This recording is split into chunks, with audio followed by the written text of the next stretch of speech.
Clark has managed to catch quite a few big bass here on Coleto Creek. Let's take a closer look at what he threw today in this tackle breakdown. Hey, I want to talk to you just a little bit about our tackle setup here in these flooded conditions at Coleto Creek. You know, we got here, the water had just come up like 5 feet in the last week. And so, you know, we started off flipping, and what we're flipping is something that's going to get us to the bottom. You know, when you're going over something, you need a little bit heavier weight. I ended up liking 1/4 the best. I started with a 5/16 and ended up thinking that was a little bit too heavy. I'm going to peg the weight. What I've got on there is a little bobber stopper. You can get them just about anywhere. It's just a little rubber ball that basically sits above your weight, and it won't let your weight go down the line. So, because when your bait goes over something and falls down into a hole, you want the bait, when the weight does that, you want the bait to stay with it. And so that's why you peg it. I've got just a straight shank worm hook on here, and basically just a crawdad. And basically my hook actually fits the size of the bait. You don't want a hook that's real small. You want one that fits the size of the bait. This is actually a 5/0 right here flipping hook.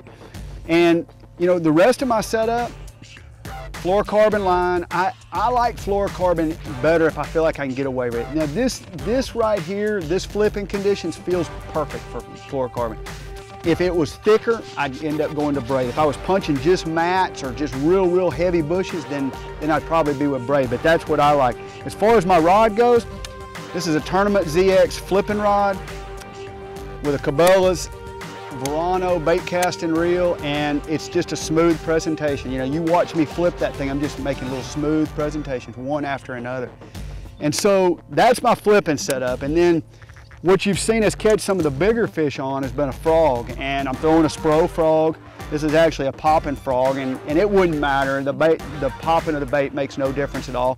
They both got good hooks in them, the popper or the regular frog. I got something kind of bright because the conditions just seem to call for it. It's got a white kind of underbelly, kind of chartreuse on the sides, green on the back. I just feel like they can see it really good.